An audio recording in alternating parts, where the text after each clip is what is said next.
It's Monday. Here is the scrum in the foyer of the House of Commons. Parliament is back after a week off. All we MPs have been out, sunning ourselves and doing absolutely nothing for the past week off. But anyway, we're back now, and of course it is the usual partisan politics here on Parliament Hill. And lots of issues came up in question period today.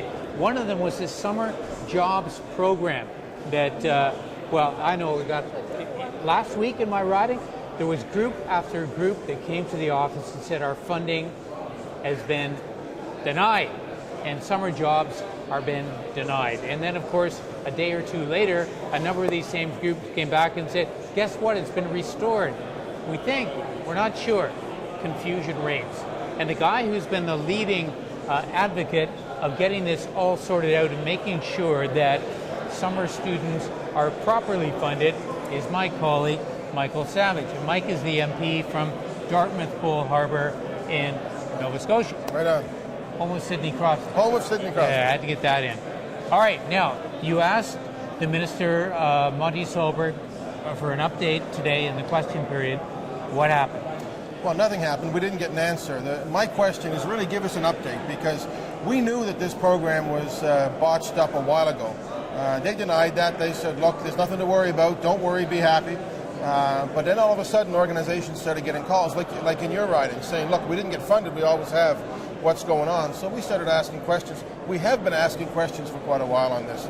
And then over the break week, under the covers, they were scurrying around trying to figure out how to make this half right. And I think they did make it half right. So a lot of groups that deserve funding got funded. Our question now is, what's happened? Why did this happen? How do we make sure it doesn't happen again? Now, prior to the break, we're going to turn you around here in the light here, buddy. All right, buddy. Prior to the break, we had the government insisting everything was fine. Then it seemed that there was an announcement, we screwed up, now we're going to fix it. Yeah. So what's the story? What really was happening with the government? Did they cut the funds? Yeah. Did they realize it was a political problem? Guys like you on their tail? Is that the reason that it was restored? Well, it's possible, for sure. I mean, last fall, you go back, Garth, they cut the funding. They announced a cut of $55 million. Then they canceled the program. Then they bought it back. It had an $11 million cut. No one's ever announced entirely what happened to that $55 million cut. So they've been doing this piecemeal, but they changed the criteria. They cut the funding by $11 million, but they changed the criteria for funding. And a lot of organizations in my area, autism groups, the diabetes, children's camps, youth recreation, all figured, okay, they've changed the program, but surely they're not going to, cut the program so that we lose it. And then they found out that they were. So I think they realized that the criteria change was a mistake. They didn't have to cut it. It was a liberal program. It was working, and they can't stand that, in my view. And that's why it was changed, and disaster was the result. I can hear some people who are conservative leaners watching this saying, those liberals, all they want to do is give money away, spend like crazy. Does this constitute new spending, or are we asking the government to be out there creating jobs? Because many people say that's not the role of government. Yeah. Well, I think what we're asking for here is accountability. They talk about accountability. We have no idea right now, Garth, how much money has been spent on this program. And if you're going to spend money, plan it out. Have a criteria system that makes sense and follow it. Don't have a system that kind of blows up and then have to spend extra money to cover up your mistake.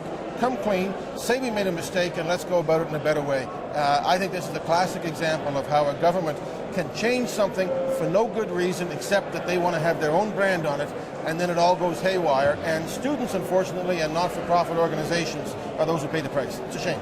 Monty Solberg in opposition seemed to be one of the more likable MPs in the House. Yeah. He's kind of changed, hasn't he? I mean, he seems to have lost that patina of honesty in a way. Well, probably so. I still think that Monty is a reasonable man who probably wants to do the best thing. But he's got to take responsibility for the fact that this thing was botched up hugely. And the people who paid the price are people who really shouldn't be asked to pay the price. So is he a good guy? He probably is a good guy.